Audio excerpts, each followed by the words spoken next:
Hi friends, ये हमारा second और लास्ट लेक्चर है on the topic of sets. तो इस लेक्चर ये सेकंड और लास्ट थ्योरेटिकल लेक्चर है सेट्स के टॉपिक पे। There will be lectures which will cover lot of problems, tricks etcetera, but ये theory, as far as theory is concern, ये हमारा लास्ट लेक्चर है।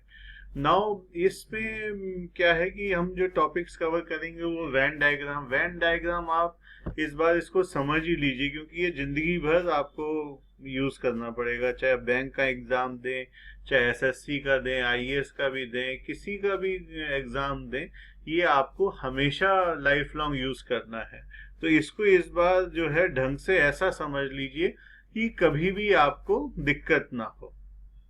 तो वेन डायग्राम में हम करते क्या है? वेन डायग्राम में हम जो सेट्स हैं उनको तो सर्किल से डिनोट करते हैं, और जो हमारा यूनिवर्सल सेट है, that is set of mother of all sets in the reference of questions, उसको हम रेक्टेंगल से डिनोट करते हैं। और उसके बाद जो है वेरियस एलिमेंट्स उसमें रख देते हैं। लेकिन मोटा मोटी ये जो है आपका पूरा डेफिनेशन हो गई वेन डायग्राम की, कि आप सेट्स को सर्किल में कर लीजिए और जो यूनिवर्सल सेट है उसको आप एक रेक्टेंगल में कर दीजिए। अब इसका जो है हम इसका देख लेते हैं कि ये हमारा यूनिवर्सल सेट हो गया, ये एक सेट है। तो इस केस में हमारा क्या आ गया? ये अगर हमारा u हमारा 1 2 3 10 तक के नंबर्स हैं और a जो है 2 4 6 8 10 है, तो वेन डायग्राम में हमने ये बना दिया 1 5 9 7 3 बाहर दिखा दिए और 2 4 6 8 10 अंदर दिखा दिए। नाउ इसमें relative position of the points is not important. ये पॉइंट हम 3 इसको यहाँ भी दिखा सकते हैं, बट ये the only thing that is important कि ये पॉइंट अंदर है या बाहर है, किसके अंदर है। तो अब 2 जो है, इससे साफ साफ इससे क्या हमारे को सिंपल हो गया कि 2 जो है वो a के भी अंदर है और 2 हमारा u के भी अंदर है। 3 हमें पता चल रहा है कि ये u के तो अंदर है लेकिन a के अंदर नहीं है। तो हमें एक ग्राफिकल रिप्रेजेंटेशन मिल गया सेट्स को डील करने का। That is all that Venn diagram does. अब और दूसरा केस एक कंसीडर कर लेते हैं। इस वाले डायग्राम में क्या है कि हमारा यूनिवर्सल सेट है, इस बार भी 1 2 3 10 है सारा, लेकिन इसमें एक हमारा a के बाद एक b और सेट है जिसमें 4 6 हमारे एलिमेंट हैं। तो ये a के जो 4 6 जो है ये हमारे b के अंदर आ गए और 2 8 10 इसमें आ गए। नाउ 4 इज इन b, क्योंकि ये a बड़ा सर्किल है तो ये 4 a के अंदर भी है और ये रेक्टेंगल है बाहर वाला, तो ये 4 हमारा यूनिवर्सल सेट में भी है।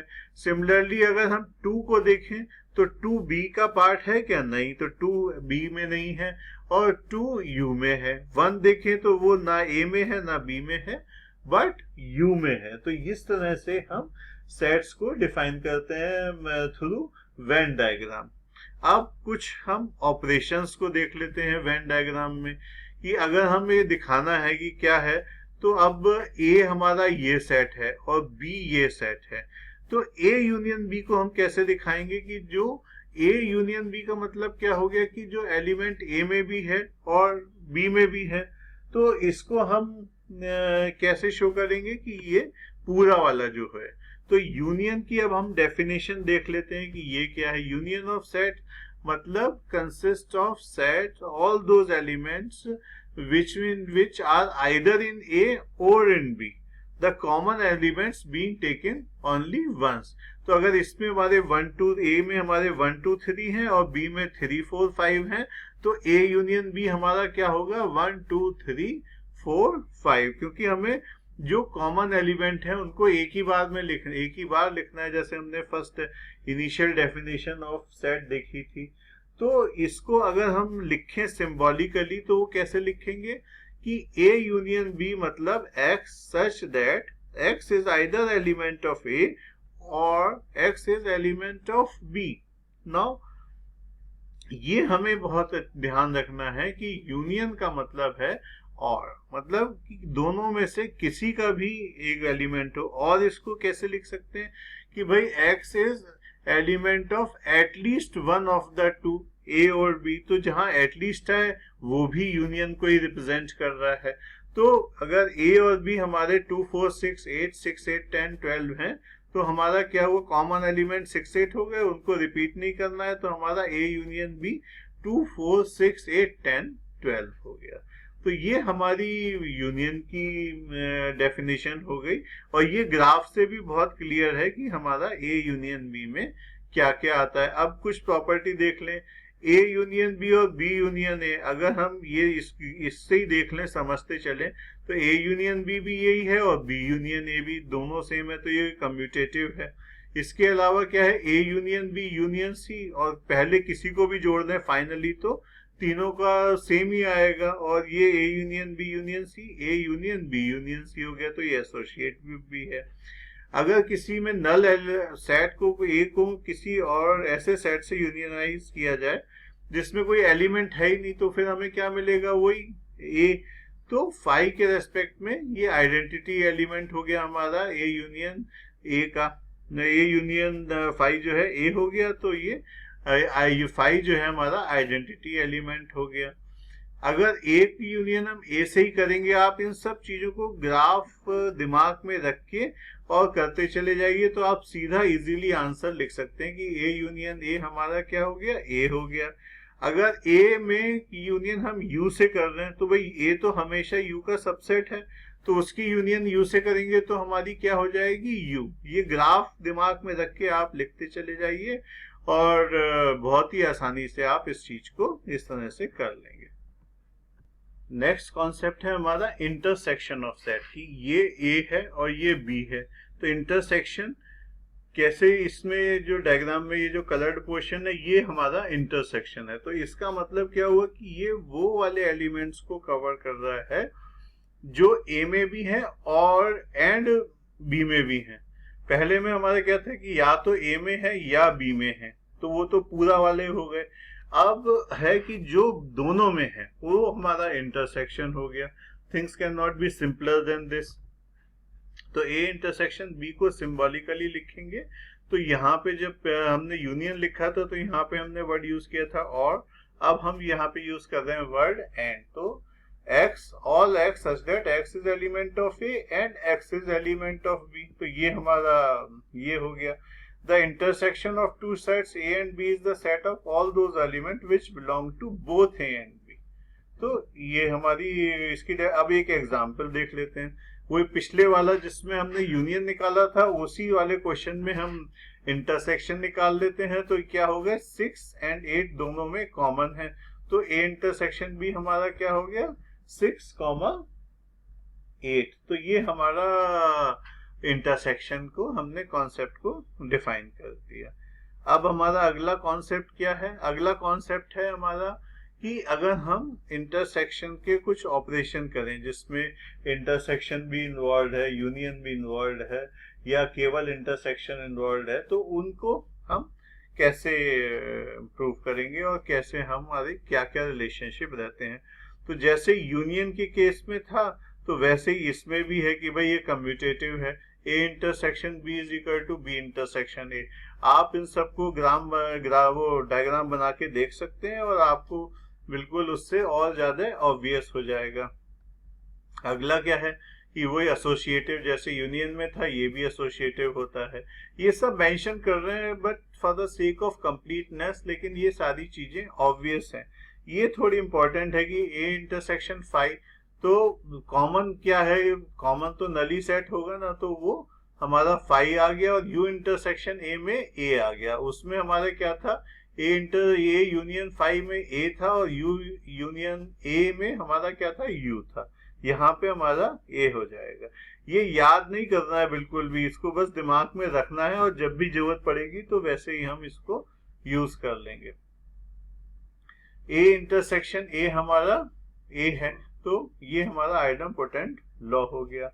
अब अगर एक इंटरसेक्शन है और एक यूनियन है तो हम कैसे लिखेंगे, A intersection B union A intersection C. ये डिस्ट्रीब्यूट हो जाता है यूनियन के ऊपर।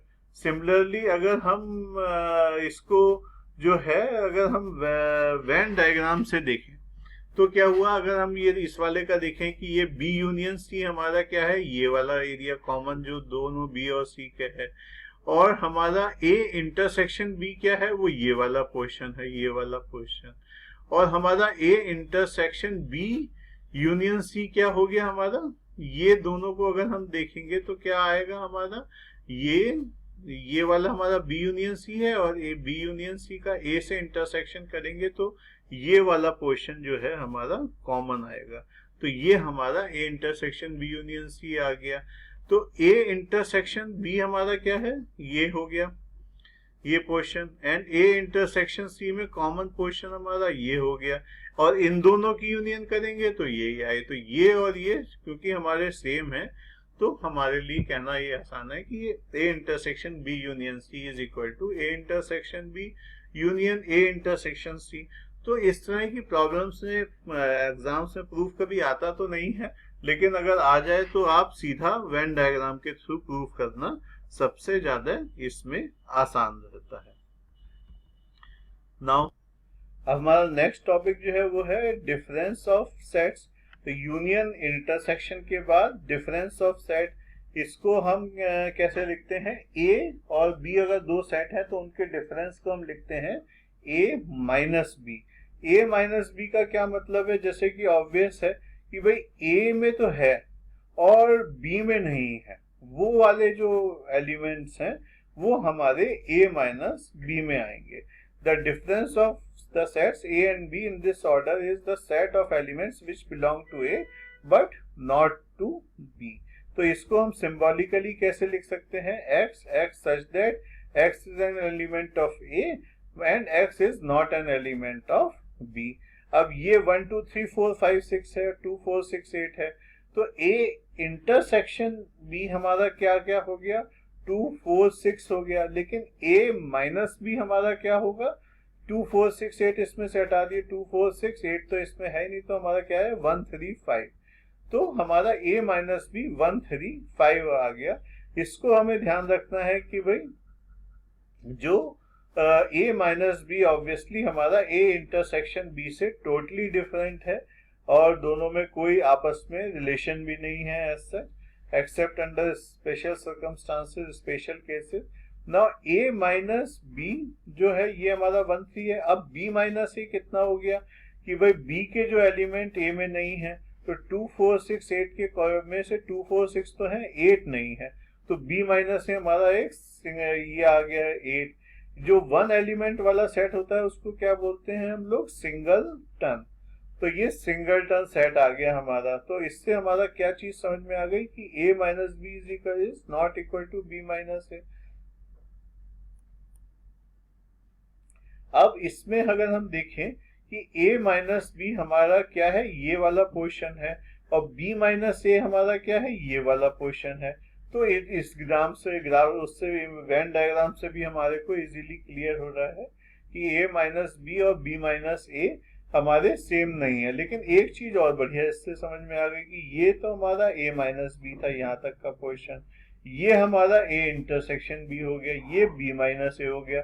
तो अगर हम इन तीनों को जोड़ दें तो हमारा क्या आ गया, a यूनियन b, ये जो सारे दोनों सर्कल के कॉमन पार्ट है।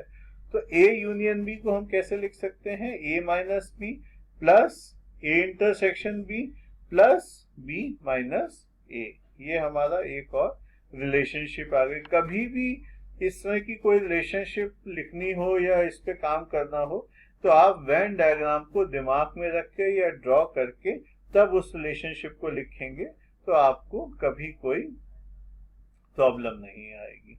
अब अगला हमारा जो सब टॉपिक है वो है complement of a subject, complement of a set. ये ए हमारा सेट है, ये यूनिवर्सल सेट है। तो U में से A को घटाते हैं और जो मतलब all those elements which are in U but not in A, तो U माइनस A जो है उसको हम कॉम्प्लीमेंट ऑफ सेट बोलते हैं और उसको हम डिनोट करते हैं A डैश से। तो A डैश हमारा इस वाले केस में ये हो गया जो कलर्ड एरिया है कि U में तो है और A में नहीं है। X is element of U but X is not element of A। तो इसको हम कैसे डिनोट करेंगे, A dash is equal to U minus A। Complement sets की कुछ प्रॉपर्टी डिस्कस कर लेते हैं। तो इसको यही वाला फिगर को दिमाग में रखिए और इसको देखते जाइए। ए यूनियन ए डैश कितना हो गया, ये ए हो गया, ये ए डैश, तो ए यूनियन ए डैश हमारा कितना हो गया, यू।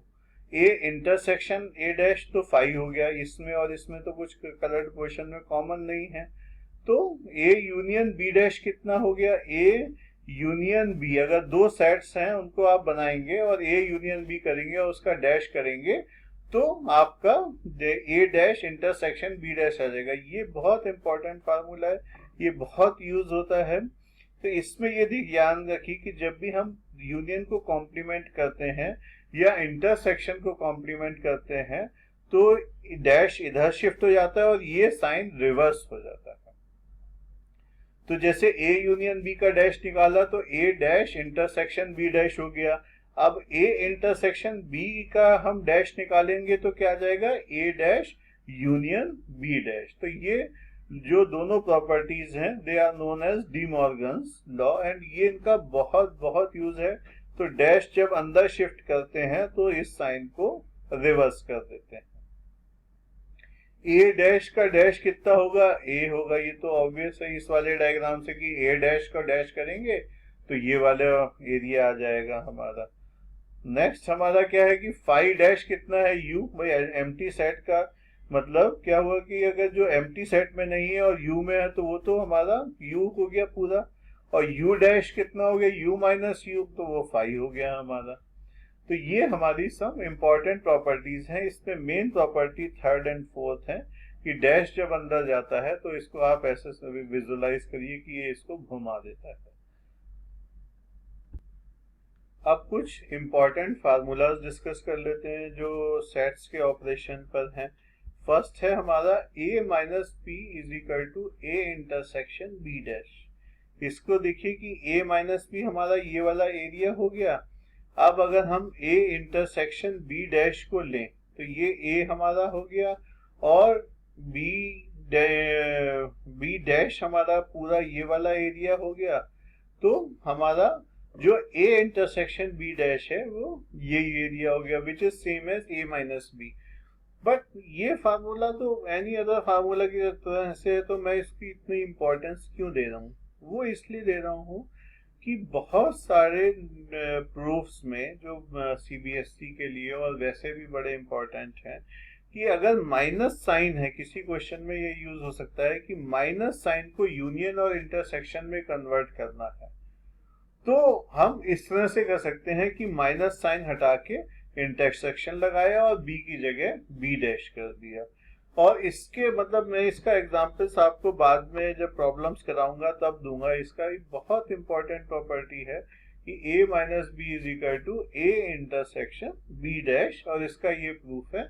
एग्जाम्पल मैं इसके ऊपर आपको बाद में कराता हूँ। नेक्स्ट जो हमारी प्रॉपर्टी है वो क्या है, ये है कि a minus B intersection C. अभी तो हमने किया था a यूनियन b, तो a यूनियन b तो डिस्ट्रीब्यूट हो जाता है a union b intersection a union c, और माइनस में जब होता है तो कैसे होता है, माइनस में a माइनस b इंटरसेक्शन की बजाय ये यूनियन हो जाता है। तो a minus B union a minus c है। तो ये आपको ध्यान रखना है कि जब हम यूनियन कर रहे थे तो हमने सीधा डिस्ट्रीब्यूट कर रहा था। इसमें डिस्ट्रीब्यूट करने के साथ साथ ये वाला साइन हमारा रिवर्स भी हो जाता है। तो a minus B intersection c is a minus B union a minus c। इस बात को आपको ध्यान में रखना पड़ेगा और इसका डिफरेंस आपको a union b intersection c से डिफरेंट है, ये ध्यान रखना पड़ेगा। अगर यहाँ पे यूनियन है तो यहाँ पर इंटरसेक्शन हो जाएगा, तो ये a minus B intersection a minus c हो गया। और नेक्स्ट प्रॉपर्टी फिर हमारी क्या है इसमें कि a intersection b minus c। तो ये क्या हो गया, a would be equal to a intersection b minus a intersection c। तो ये हमारा कुछ बहुत इंपॉर्टेंट प्रॉपर्टीज हैं। तो इसमें ये वाली प्रॉपर्टी बहुत यूज होगी, इसको मैं आपको एग्जांपल के थ्रू बाद में बताऊंगा। अभी तक हमने जो था वो यूनियन और इंटरसेक्शन के फार्मूलाज पढ़े थे, लेकिन अब हम क्या करते हैं कि अगर a और b दो फाइनाइट सेट्स हैं तो अब हमारे फार्मूलाज जो हैं वो क्या हैं कि उनके जो नंबर ऑफ एलिमेंट्स कितने होंगे उसके बारे में क्या फार्मूला है। तो जैसे ये अगर ए यूनियन बी है तो उसमें कितने एलिमेंट होंगे जो ए में है और बी में है, और ए इंटरसेक्शन बी हम उसमें से निकाल दें तो वो हो गया।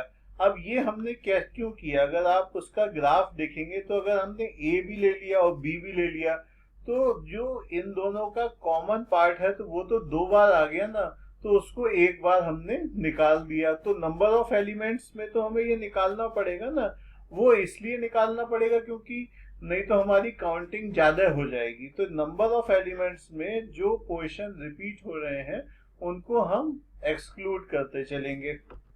अब अगला हमारा है कि ए इंटरसेक्शन बी अगर हमारा 5 है तो N A intersection U N A union B कितना हो गया, अगर उसमें कोई कॉमन है ही नहीं तो ये वाला पोजीशन 0 हो गया ऑब्वियसली। तो N A union B N A plus N B के बराबर हो गया।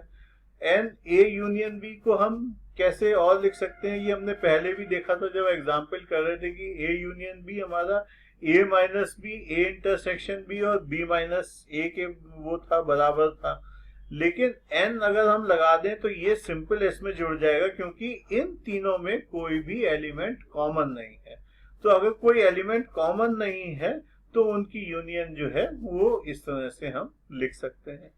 अब अगर ये 3 सेट वाले में ले लें तो क्या होगा, N A union B union C कितना हो गया, N A plus N plus B plus N C minus N A intersection B minus N B intersection C minus A intersection सी।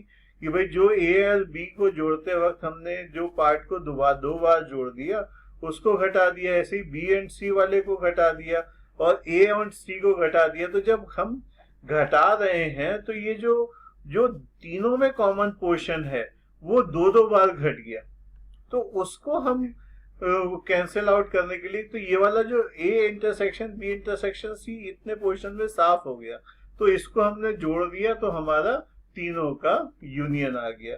इसको आप ग्राफ से वेन डायग्राम बना के करेंगे तो बड़ी जल्दी से समझ में आ जाएगा। अब इसका डिस्ट्रीब्यूशन वही जैसे पहले वाला होता था वैसे ही हो गया कि N A intersection B union C कितना हो गया, N A intersection B plus N A intersection C minus जो इन दोनों का इंटरसेक्शन। इसको हमने सिंपल क्या किया कि जो दो वाला फार्मूला था वो हमने लगा दिया इसमें, यूनियन वाला जो है, तो ये हमारा आंसर हो गया। तो इस तरह से ये हमारा चैप्टर की जो थ्योरी है वो खत्म हुई। एक इसके ऊपर मैं एग्जाम्पल और आपको करा देता हूँ। हाँ, इस एग्जाम्पल में क्या है कि N A N B N C वाले फार्मूले यूज करना है हमें, पर इसमें हमारा क्या है कि if in A class of 35 students 24 like to play cricket and 16 like to play football, also each student likes to play at least one of the two games, then how many students like to play both cricket and football? Now इसमें ये दिया हुआ है कि दोनों at least एक game खेल रहा है, तो मतलब क्या हुआ कि अगर हम ये दो सर्किल बनाएं तो यहाँ जो U वाला जो पोर्शन है जिसमें कि A और B वाला नहीं है वो हमारा कोई नहीं है, तो क्या तो वो क्रिकेट खेल रहा है या फुटबॉल खेल रहा है या बोथ खेल रहा है। तो अगर हमारे को किस तरह से लिखना है इसको कि भाई हमारे 16 और 24 इन दोनों का सम हमारा 35 होना चाहिए इसमें, और लेकिन क्या कहते हैं अगर वो जो कॉमन पार्ट है वो एक ही बार जुड़े तो हमारा क्या किया, एन एक्स हमारा कितना हो गया 24, एन वाई हो गया 16, एन एक्स यूनियन वाई हमारा है 35। तो हमें पूछते हैं कि जो दोनों गेम खेल रहे हैं एन एक्स इंटरसेक्शन वाई, तो इसमें कोई वो दिमाग का एप्लीकेशन नहीं करना, सीधा फार्मूला लगाया हमने और हमारा आंसर जो है वो 35 equal to 24 plus 16 minus N X intersection Y. इसको इधर ले गए, 40 में से 35 गया, हमारा आंसर आ गया 5। तो 5 students like to play both games. इसके अब हम जो अगले लेक्चर्स करेंगे उसमें हम कुछ अच्छे क्वेश्चंस करेंगे और जो सीबीएसई बोर्ड के लिए अच्छे हैं, कुछ एनडीए वाले हम स्पेशल क्वेश्चंस जो एनडीए के एग्जाम में प्रीवियस ईयर्स में आए हैं उनको करेंगे, कुछ जो जेई में प्रीवियस ईयर्स में आए हैं उनको करेंगे। तो उन सब के लिए सीबीएसई, एनडीए और जेई के लिए हम 3 लेक्चर्स में इनको कवर करेंगे। जो बच्चा जो एग्जाम दे रहा है उसके लिए वो बहुत जरूरी हो जाएगा करना। सीबीएसई वाले सब कर रहे हैं क्योंकि वो बिल्कुल बेसिक कॉन्सेप्ट पे है, तो उसकी थोड़ी प्रैक्टिस हो जाएगी। Apart from the problems which we will discuss in our subsequent lectures, we have given you short quizzes. Our effort is that you just don't have to you need not refer to any book, and we will give you theory, examples, concepts, everything, so that you can master that particular topic from the material provided by us. इस lecture के notes आपको exam.com/12469 पे मिल जाएंगे।